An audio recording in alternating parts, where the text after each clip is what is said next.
Shalom Jemaat Tuhan.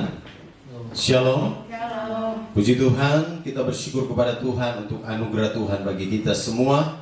Tentunya hari ini kita bersuka cita seperti pembacaan nats tadi di bagian awal, bahwa karena Tuhan Yesus sudah naik ke surga, sehingga kita datang hari ini di rumah Tuhan untuk memuji, menyembah Dia dan mengucap syukur untuk karya agung yang sudah Dia lakukan dalam hidup kita.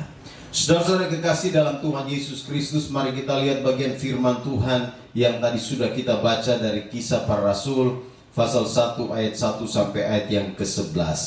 Perhatikan bagian firman Tuhan itu, ayatnya yang keempat sampai ayat yang kelima. Saya baca sekali lagi untuk kita. Kisah Para Rasul pasal 1 ayat 4. Pada suatu hari ketika ia makan bersama-sama dengan mereka, ia melarang mereka meninggalkan Yerusalem dan menyuruh mereka tinggal di situ, menantikan janji Bapa yang demikian katanya telah kamu dengar daripadaku. Sebab Yohanes membaptis dengan air, tetapi tidak lama lagi kamu akan dibaptis dengan Roh Kudus. Saudara, perhatikan bagian firman Tuhan itu, dan nanti sebentar ayat-ayat lain akan saya uraikan di dalam khotbah sebentar. Hari ini kita akan belajar firman Tuhan. Temanya ialah mengapa Yesus naik ke surga. Mengapa Yesus naik ke surga? Dan pertanyaan ini seringkali disampaikan atau ditanyakan oleh orang-orang. Mengapa Tuhan Yesus naik ke surga? Apa tidak lebih baik Dia tinggal terus di bumi? Apa tidak lebih baik Dia terus ada di bumi untuk menyelamatkan manusia yang berdosa, yang penuh dengan masalah, yang penuh dengan pergumulan? Apa tidak lebih baik Dia ada di bumi terus? Saudara, pembacaan Alkitab hari ini, nats ini sungguh jelas bagi kita semua, dan tentunya ini akan menjawab pertanyaan yang adalah tema khotbah kita, mengapa Yesus naik ke surga? Pertanyaan ini sama dengan pertanyaan-pertanyaan lain seperti yang disampaikan oleh orang-orang. Mengapa Yesus mati? Kalau Dia Tuhan, mengapa Dia harus mati? Dan itu kita sudah mendengarkan jawabannya di dalam khotbah-khotbah yang saya khotbahkan waktu Paskah kemarin. Saudara, perhatikan bagian firman Tuhan ini. Di dalam ayat yang tadi saya sudah baca untuk kita sebelumnya, di Lukas pasal 24, menarik sekali. Saudara, lihat lagi ayat itu, ayat 50. Lalu Yesus membawa mereka keluar kota sampai dekat Betania. Di situ Ia mengangkat tangannya dan memberkati mereka. Dan ketika Ia sedang memberkati mereka, Ia berpisah dari mereka dan terangkat ke sorga. Mereka sujud menyembah kepadanya, lalu mereka pulang ke Yerusalem dengan sukacita. Mereka senantiasa berada di dalam bait Allah dan memuliakan Allah. Ini peristiwa terjadi ketika Yesus menampakkan diri kepada murid-muridnya. Lalu setelah itu Dia membawa mereka berjalan keluar kota dekat Betania. Lalu sementara dalam perjalanan itu tentunya Dia mengingatkan mereka banyak hal, Dia mengajarkan mereka banyak hal. Lalu tiba-tiba Dia mengangkat tangannya dan memberkati mereka, dan kemudian Dia berpisah dari mereka. Saudara, ini perpisahan yang tentunya sangat spektakuler ya. Ini bukan sebuah perpisahan biasa. Bukan seperti kita mengantar seseorang di terminal bus, lalu dia naik bus, lalu kemudian kita bilang dadah, dadah. Nah, itu mah biasa. Atau ketika kita mengantar seseorang ke bandara untuk dia bepergian ke luar kota, lalu waktu dia masuk, kita sudah tidak bisa masuk lagi di ruangan selanjutnya. Lalu dia mengangkat tangan dan kita mengangkat tangan dan katakan dadah, dadah, sampai jumpa lagi ya.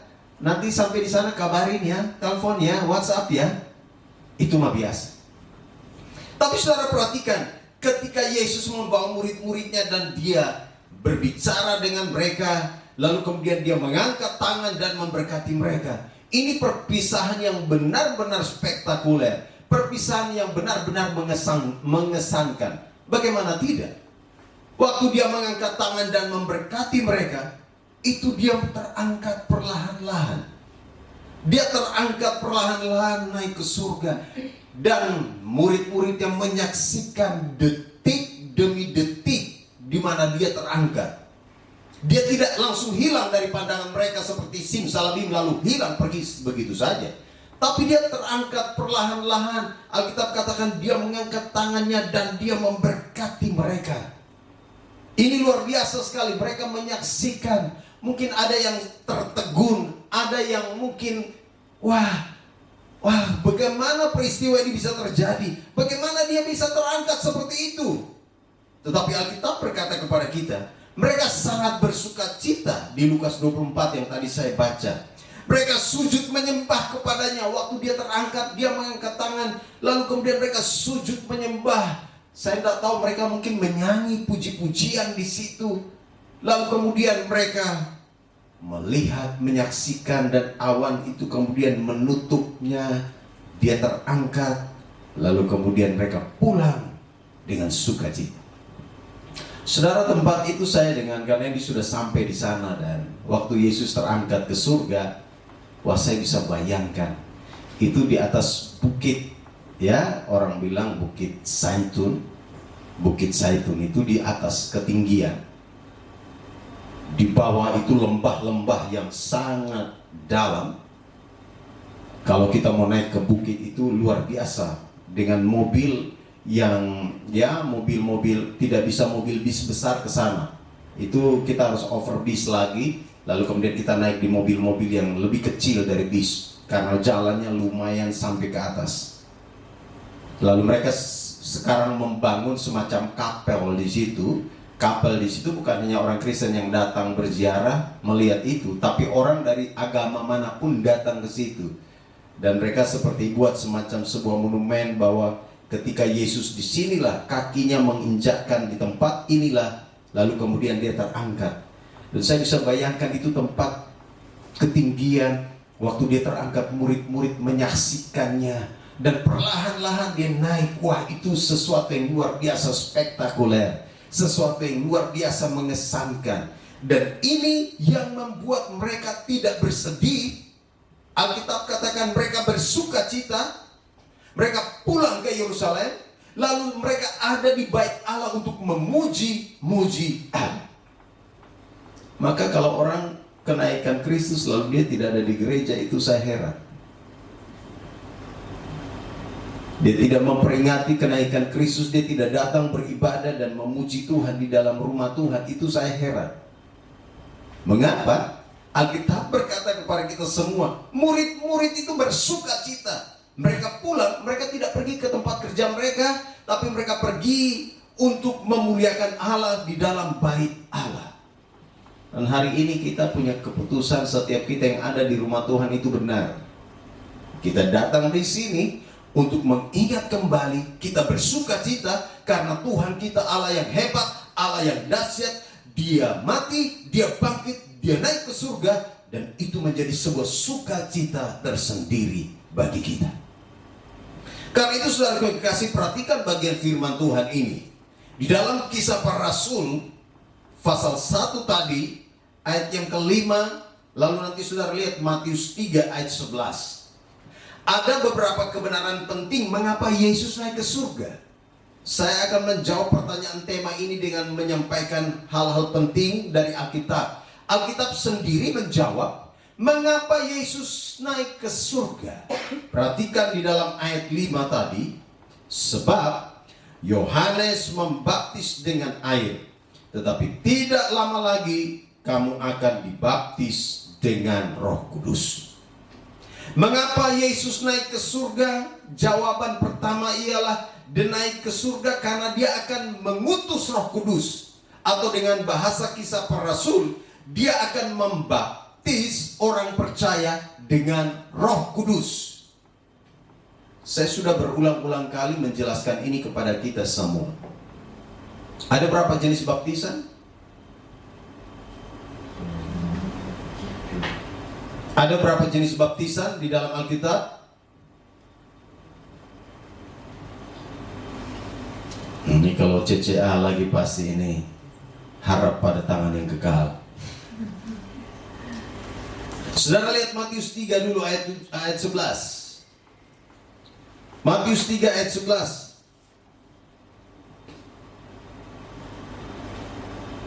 Mulai ayat yang ke-10, kapak sudah tersedia pada akar pohon, dan setiap pohon yang tidak menghasilkan buah yang baik pasti ditebang dan dibuang ke dalam api. Aku membaptis kamu dengan air sebagai tanda pertobatan, tetapi ia yang datang kemudian daripadaku lebih berkuasa daripadaku, dan aku tidak layak melepaskan kasutnya. Ia akan membaptiskan kamu dengan Roh Kudus dan dengan api.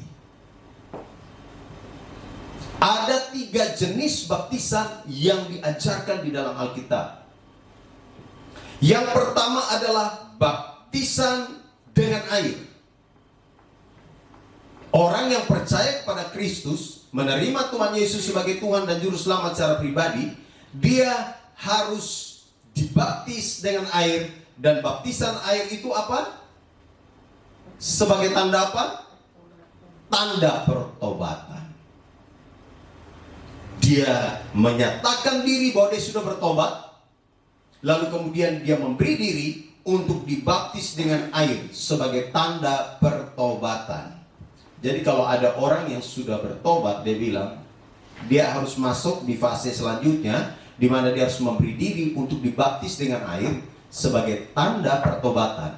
Dan baptisan air, saya selalu katakan baptizomai, itu artinya ditenggelamkan, dimasukkan ke dalam air, dia dibenamkan di dalam air.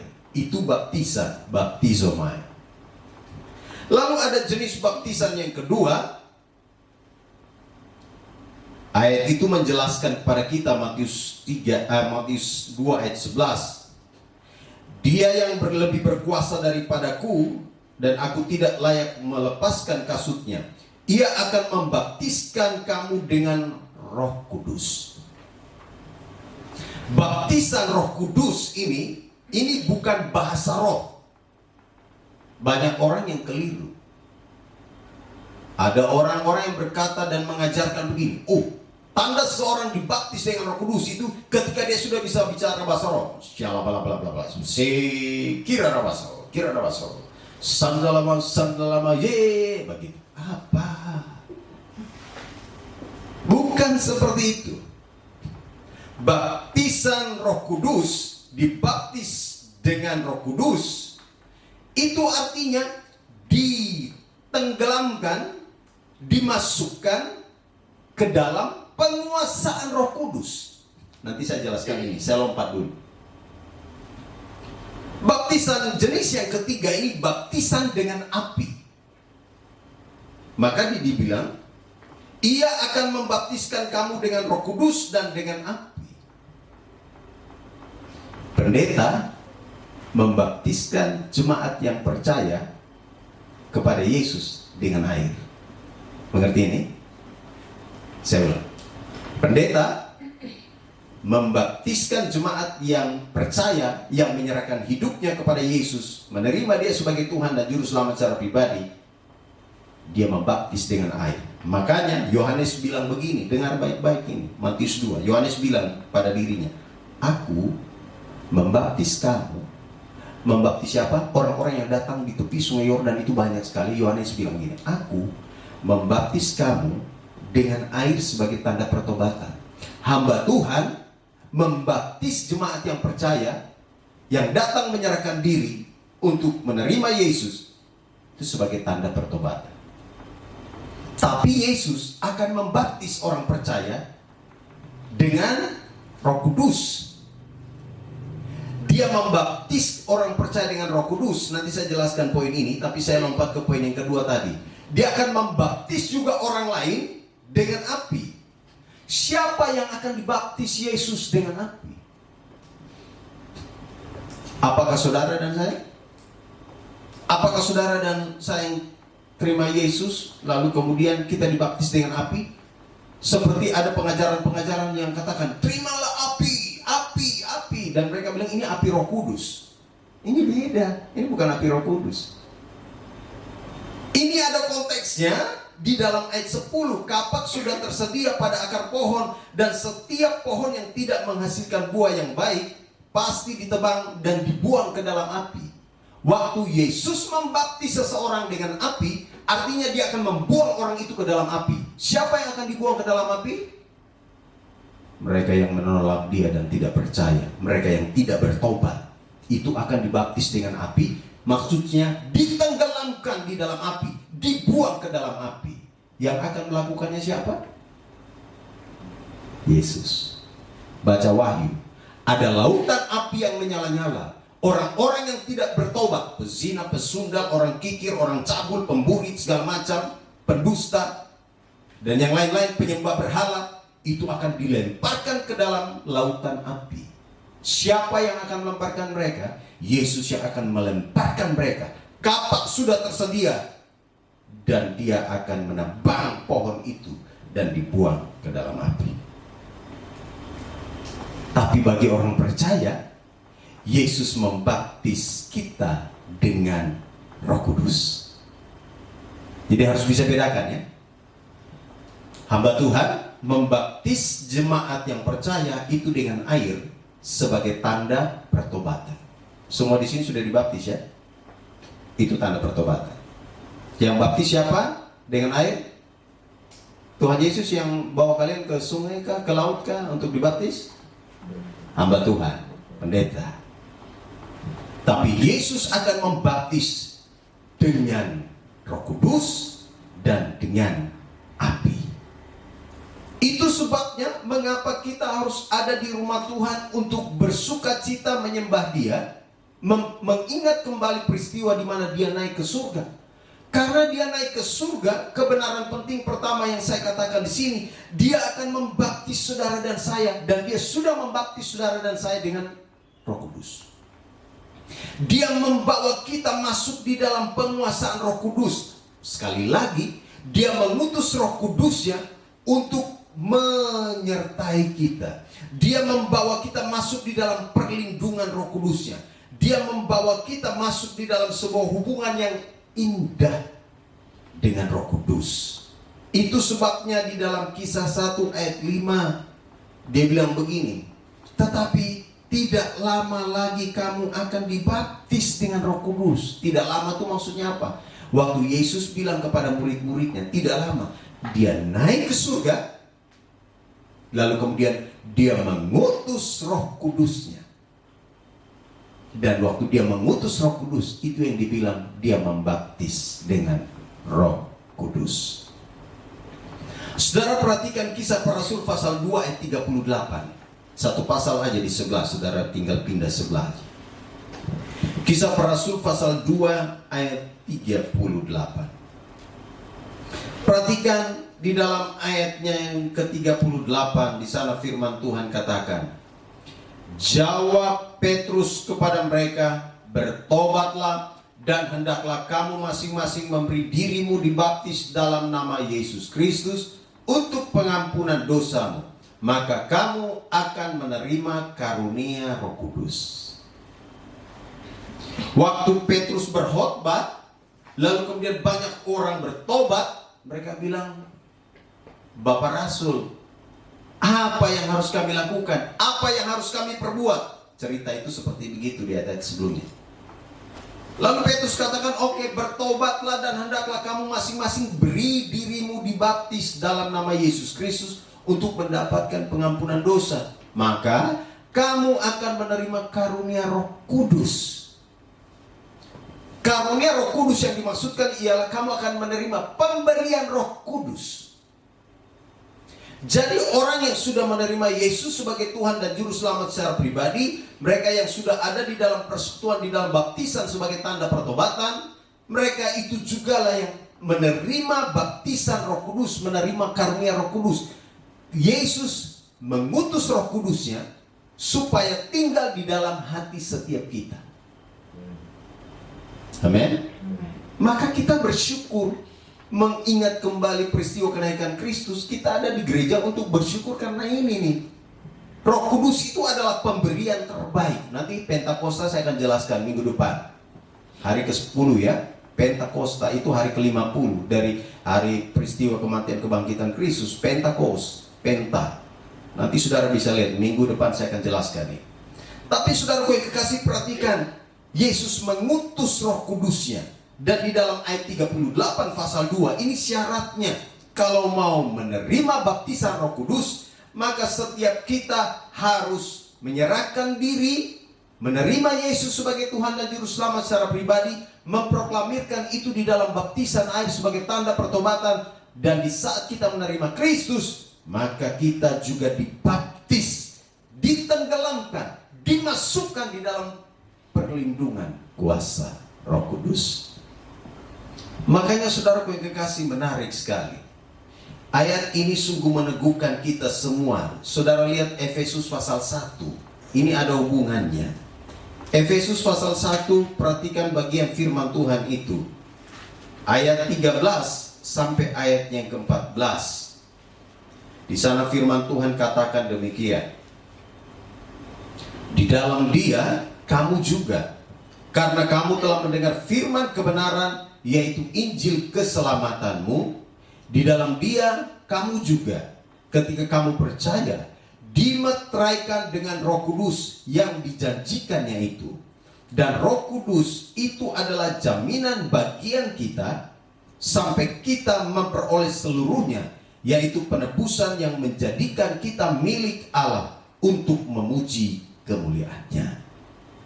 Saudara, kita dimeteraikan dengan Roh Kudus.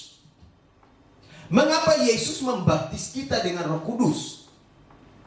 Dia memeteraikan kita, membaptis kita dengan Roh Kudus. Itu bahasa lain ialah Dia memeteraikan kita. Saya sudah jelaskan ulang-ulang. Meterai itu artinya tanda sah, ya kan? Kalau saudara tanda tangan sebuah kontrak kerja, adakah yang di sini buat kontrak, tanda tangan kontrak kerja, saudara dipanggil interview, lalu setelah saudara baca klausul-klausul semua, oke sekarang tanda tangan. Biasanya tanda tangan itu di atas meterai, ya. Meterai itu tanda sah, tanda legal. Tanda tangan saudara di situ itu sah. Kenapa? Karena ada meterainya. Tapi kalau saudara tanda tangan kontrak tidak di atas meterai, orang baca tanda tangan, ini biasa, tidak ada maknanya ini. Kalau dulu itu ada surat namanya surat khusus yang logonya itu burung Garuda. Nah, kalau logo khusus burung Garuda itu saudara tulis apapun di situ dan tanda tangan, wah itu punya tingkat legalitasnya itu tinggi sekali. Perhatikan, Yesus memeteraikan kita dengan Roh Kudus. Meterai yang dimaksudkan di sini ialah, saudara yang kekasih, Dia mensahkan saudara. Dia membuat saudara dan saya sah sebagai anak-anak Allah. Kalau seseorang tidak ada Roh Kudus, dia bukan anak Allah. Dia tidak sah tuh. Biar dia ngaku-ngaku seperti apapun, kalau Roh Kudus tidak ada dalam hidupnya, dia tidak sah. Dia bukan milik Allah. Maka pada waktunya, ketika ada orang katakan, Tuhan, Tuhan, aku mengusir setan demi namamu, aku mengadakan mujizat-mujizat, aku membuat dan segala macam. Yesus bilang begini, I don't know you. Saya tidak kenal engkau. Engkau bukan milik saya. Mengapa? Karena tidak ada Roh Kudus yang sebagai tanda sah, sebagai meterai Allah di dalam dirinya. Maka ini yang saya mau katakan buat kita semua. Peristiwa kenaikan Yesus ke surga itu penting. Karena Dia naik ke surga, Dia mengutus Roh Kudusnya untuk memeteraikan saudara dan saya menjadi milik Allah. Amin. Bahasa Yunani itu paling kuat sekali, saudara. Dimeteraikan di ayat 13 itu satu kata, saya coba lihat di dalam bahasa Yunani, itu artinya spragizo. Spragizo itu artinya mengamankan. Yesus mengamankan saudara dan saya dengan Roh Kudus, sehingga tidak ada satu kekuatan pun yang bisa merebut saudara dan saya dari tangan Yesus. Tidak ada satu kekuatan pun yang bisa mengambil keselamatan yang Tuhan Yesus berikan kepada saudara dan saya. Karena apa? Dia sudah memeteraikan spragiso. Dia mengamankan dengan segel. Dia mengamankan dengan Roh Kudus. Sehingga saudara dan saya sampai kapanpun adalah milik Allah. Bahkan satu kata jaminan, kalau saudara lihat di dalam ayat itu, ayat 14, dan Roh Kudus itu adalah jaminan bagian kita. Jaminan di sini saudara kasih ada satu kata yang penting. Arabon itu artinya dia mencengkram. Dia menjamin, itu artinya dia mencengkram. Ini bukan sekedar menggaranti. Garansi bukan sekedar garansi. Bahasa Inggrisnya memang dipakai kata garanti. Tetapi di dalam bahasa aslinya mencengkram dengan kuat. Dia menjaga saudara dan saya dengan kuat, sehingga tidak ada satu kekuatan pun yang bisa merebut saudara dan saya. Maka peristiwa kenaikan Kristus ke surga itu penting, saudara. Penting untuk kita peringati, penting untuk kita syukuri. Karena Yesus membaptis kita dengan Roh Kudus. Saudara yakin Roh Kudus ada dalam diri saudara? Saudara yakin Roh Kudus ada dalam diri saudara? Jawab yang tegas. Saudara yakin Roh Kudus ada dalam diri saudara? Pertanyaan lanjutan, buktinya apa? Saudara bisa kasih tahu saya bukti? Kalau Roh Kudus ada di dalam hidup saudara dan saya, buktinya mana? Sebab kalau Roh Kudus ada dalam hidup kita, pasti ada bukti. Gak mungkin tidak ada bukti. Nah, buktinya satu minggu ini saudara renungkan, minggu depan saya akan khotbahkan itu. Saya akan cek buktinya apa. Kalau ada orang Kristen katakan, saya Roh Kudus ada di dalam diri saya, buktinya mana? Yesus sudah membaptis kita, memeteraikan kita, menjamin kita dengan Roh Kudus. Dan tentunya ini menjadi sebuah sukacita tersendiri bagi kita semua. Yang kedua, saudara kekasih, perhatikan di dalam Yohanes pasal 14. Jawaban kedua, mengapa Yesus naik ke surga. Di Yohanes pasal 14 ayat 2, firman Tuhan katakan begini. Mulai ayat 1 saya baca. Janganlah gelisah hatimu, percayalah kepada Allah, percayalah juga kepadaku. Di rumah Bapakku banyak tempat tinggal. Jika tidak demikian, tentu aku mengatakannya kepadamu. Sebab aku pergi ke situ untuk menyediakan tempat bagimu. Mengapa Yesus naik ke surga? Jawabannya ialah karena dia pergi untuk menyediakan tempat bagi kita, pribadi per pribadi. Kalau saudara sudah ada dalam Kristus, di surga ada tempat bagi. Amin. Di surga pasti ada tempat bagi.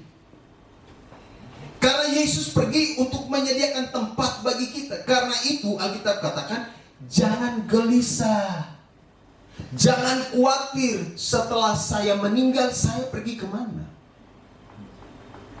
Jangan takut. Mau mati hari ini, mau mati besok, pasti Tuhan akan bawa ke tempat yang sudah disediakan.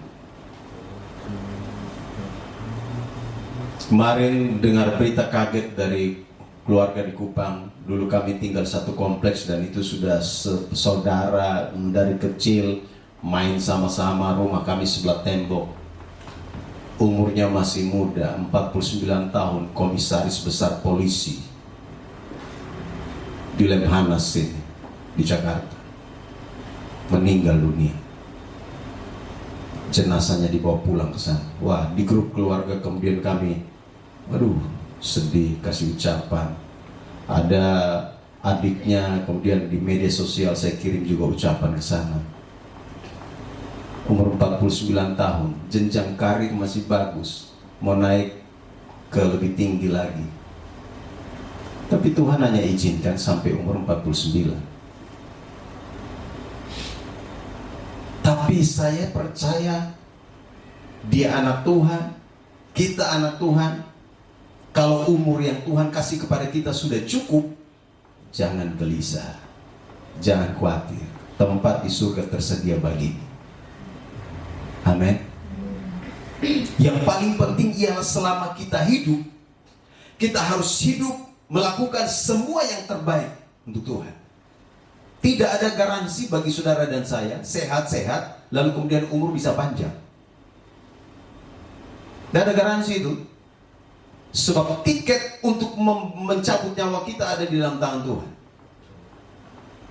Betul? Orang yang sudah sakit sekian lama sekali dan kita pikir dia sudah berangkat duluan. Pernah enggak saudara mendengar berita itu? Ada orang yang sakit, bolak-balik masuk rumah sakit, keluar masuk rumah sakit. Enggak pergi-pergi juga. Ya memang karena hidupnya ada dalam tangan Tuhan. Sampai kadang-kadang orang bercerita kepada saya, sudah bosan juga kita keluar masuk rumah sakit terus, pergi pulang. Coba dia berangkat. Saya dalam hati, emangnya kau yang cabut nyawanya? Hidup kita itu ada dalam tangan Tuhan. Yesus terangkat ke surga, dia pergi ke surga untuk menyediakan tempat bagi kita. Maka di dalam Yohanes 14 dia mengingatkan murid-muridnya, janganlah gelisah hatimu. Kalau ada orang yang ketika mendengar soal kematian masih takut, coba cek di dalam dirinya. Kalau dia dengar tentang kematian masih rasa, aduh nanti bagaimana? Coba cek, jangan-jangan dia tidak bertumbuh secara rohani. Jangan-jangan imannya ini kepada Tuhan belum nih. Maka Yesus katakan, jangan gelisah hatimu. Aku pergi untuk menyediakan tempat bagimu. Tempat yang Yesus sediakan itu saudara baca di Wahyu 21. Surga yang indah, di sana tidak ada lagi kerusuhan, tidak ada sakit penyakit, tidak ada krisis, tidak ada perang, tidak ada yang menyakitkan. Di sana semuanya indah, senang, tenang. Makanya selalu kalau ada orang meninggal, selalu katakan, oh dia sudah beristirahat dari jerih lelahnya. Kan itu kata Alkitab. Beristirahat. Maka Yesus pergi. Mengapa Yesus pergi ke surga? Karena dia pergi untuk menyediakan tempat bagi kita. Saya waktu renungkan ini betapa spesialnya kita ya di mata Tuhan. Betapa spesialnya kita di mata Tuhan. Kita yang percaya kepada dia itu spesial sekali. Sampai dia pergi menyediakan tempat bagi kita. Karena itu saudaraku yang kasih, jangan khawatir. Peristiwa kenaikan Kristus ke surga memberi kepada kita sebuah keyakinan, sebuah harapan, sebuah sukacita bahwa tempat kita di surga disediakan atau sudah disediakan oleh Tuhan Yesus. Karena itu kita harus bersukacita. Maka Paulus katakan, kalau kemah tempat kediamanku di bumi ini dibongkar, maka dia sudah menyediakan kemah yang baru, rumah yang baru di surga. Maka kita semua harus pergi ke sana. Kita harus bersiap untuk pergi ke sana. Yang penting, selama saudara dan saya hidup, saudara dan saya harus membuktikan bahwa kita adalah anak-anak Allah. Kita harus hidup melayani dia dengan sungguh-sungguh. Kita harus menyerahkan seluruh keberadaan kita kepada Tuhan. Sebab Yesus pergi untuk menyediakan tempat bagi kita. Saya kadang-kadang geli kalau lucu, risih, pergi ke orang yang meninggal berduka, lalu lihat ada di dalam peti mati atau tata cara yang mereka lakukan, kasih masuk Alkitab di sana, kasih pakai dasi yang baik-baik, pakai sepatu yang oke. Tambah lagi ditaruh-taruh uang-uang receh di dalam peti, emas, ada uang-uang segala macam. Kenapa ditaruh itu uang? Tidak, katanya supaya nanti dalam perjalanan dia itu ada bekal dia. Oh ya, begitu ya. Oh, supaya nanti di dalam perjalanan kalau dia haus, nanti dia bisa minum, ada bekal. Dia pikir di sana pakai uang itu kali. Banyak orang punya pemahaman ini belum jelas. Kalau bukan anak Tuhan ya sudahlah. Tapi kalau masih ada anak Tuhan yang masih hidup di dalam cara-cara hidup lama seperti itu, waduh, ini luar biasa. Itu sebabnya Alkitab katakan, jangan gelisah hatimu, percayalah. Coba sedikit sekali-sekali di rumah renung-renunglah. Kalau saudara tidur malam, tiba-tiba kalau malam ini Tuhan panggil saya, gimana ya? Pernah enggak saudara sementara mau tidur malam saudara renung sedikit? Pernah enggak? Saya biasa begitu, renung sedikit. Tuhan, saya serahkan tubuh jiwa saya malam ini, Tuhan pelihara. Lebih bagus kau berdoa begitu daripada kau tidak sempat berdoa lalu besok kau sudah tidak bangun.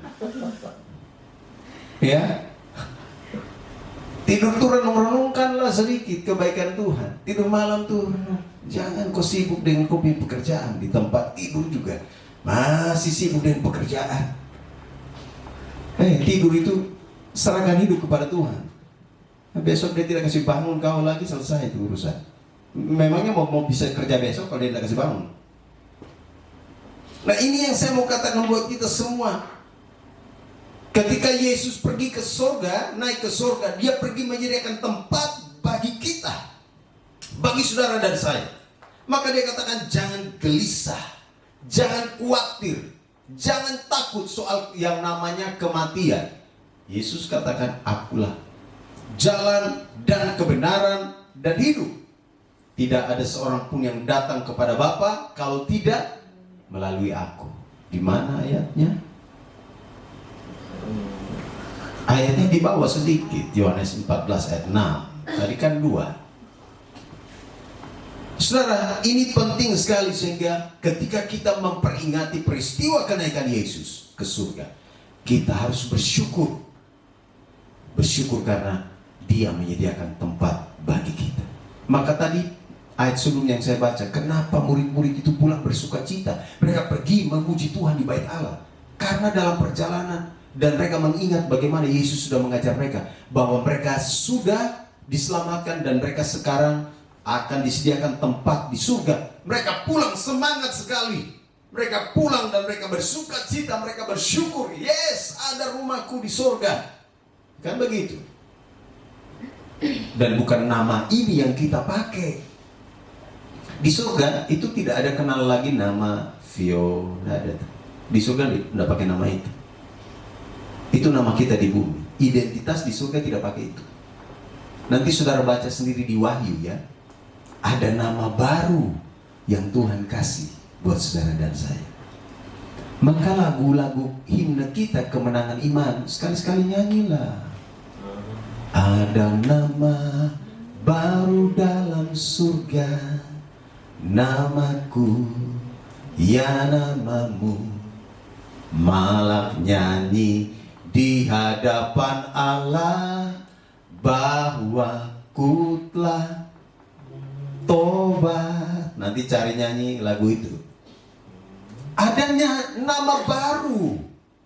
Waktu kita datang pergi ke surga, ada nama baru yang sudah disiapkan bagi kita. Maka malak nyanyi. Malak itu artinya malaikat-malaikat nyanyi. Mereka bernyanyi menyambut kedatangan kita. Mereka katakan, orang ini sudah bertobat, orang ini sudah diselamatkan, dan inilah nama baru yang diberikan kepada dia.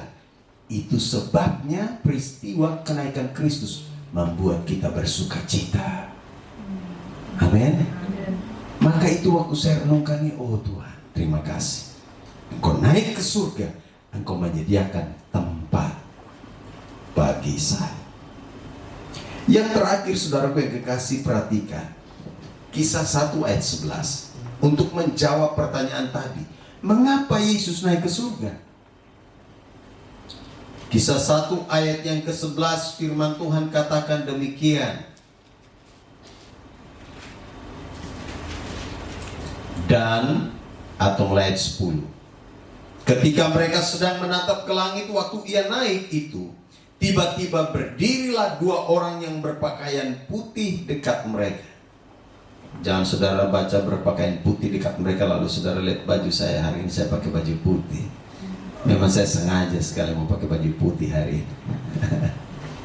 Ada dua orang yang berpakaian putih dekat mereka dan berkata kepada mereka, "Hai orang-orang Galilea, mengapakah kamu berdiri melihat ke langit? Yesus ini yang terangkat ke sorga meninggalkan kamu akan datang kembali dengan cara yang sama seperti kamu melihat dia naik ke sorga."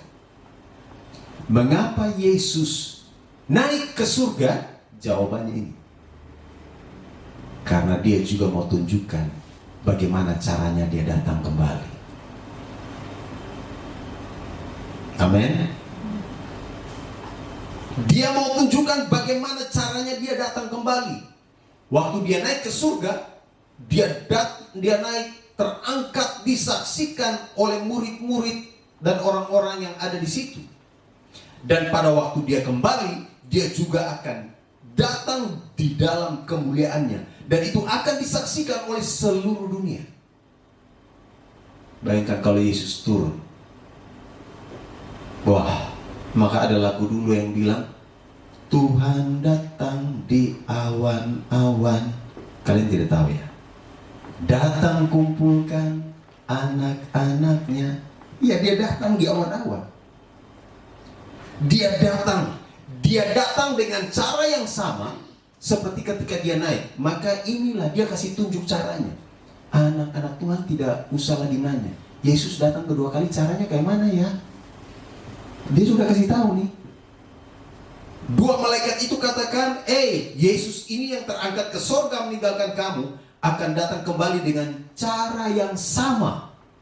Cara dia datang seperti apa? Dia turun. Waktu dia datang kali pertama, itu dia datang dalam rupa bayi. Tapi dia datang kali yang kedua, dia datang seperti ketika dia naik. Dia turun di dalam kemuliaan. Saudara, ini yang membuat kita bersuka cita. Maka saya bilang, waduh, ini spektakuler ini. Waktu Yesus datang, semua lutut akan bertelut dan mengaku bahwa dia adalah Tuhan. Mengapa mereka akan bertelut? Karena mereka lihat cara datangnya saja sudah kayak gitu. Tidak ada Allah yang disembah oleh manusia, tidak ada Allah lain yang disembah oleh manusia yang akan datang dengan cara itu. Hanya Yesus Tuhan yang kita sembah, yang sudah mati, sudah bangkit, naik ke surga. Dia akan datang dengan cara yang sama. Dan tentunya ini memberikan sukacita tersendiri bagi kita semua. Dia datang di mana? Dia datang, nanti saudara baca di Sakaria, dia datang menginjakkan kakinya di Bukit Zaitun. Maka orang-orang Yahudi itu menjaga sekali tempat itu. Mereka merawat sekali tempat itu karena mereka berkata bahwa Yesus akan datang di tempat itu, di tempat yang sama ketika dia naik. Saudara, ini menarik sekali. Tentunya hati kita bersuka cita. Yesus sudah naik, dia pasti akan datang kembali untuk menjemput kita saleh-salehnya, kan? Pengakuan iman rasuli. Dia datang untuk menjemput kita saleh-salehnya. Dia datang untuk menolong kita, membebaskan kita. Dia datang untuk kemudian membuktikan kepada dunia bahwa dia adalah Allah satu-satunya, Allah yang berbeda dengan Allah lain. Dia adalah Allah pencipta langit, bumi, dan segala isinya. Karena itu saudaraku yang kekasih, hari ini kita bersuka cita. Tiga hal ini. Mengapa Yesus naik ke surga? Jawaban yang pertama ialah karena dia pergi untuk mengutus Roh Kudusnya, membaptis kita dengan Roh Kudus. Yang kedua, mengapa Yesus pergi ke surga, naik ke surga? Dia pergi untuk menyediakan tempat bagi kita. Dan yang ketiga, mengapa Yesus pergi atau naik ke surga? Dia pergi, dia menunjukkan cara yang sama. Caranya bagaimana dia akan datang kali yang kedua. Kiranya firman Tuhan ini menguatkan kita, firman Tuhan ini membuat kita bersuka cita saat kita memperingati peristiwa kenaikan Kristus. Tuhan Yesus memberkati kita semua.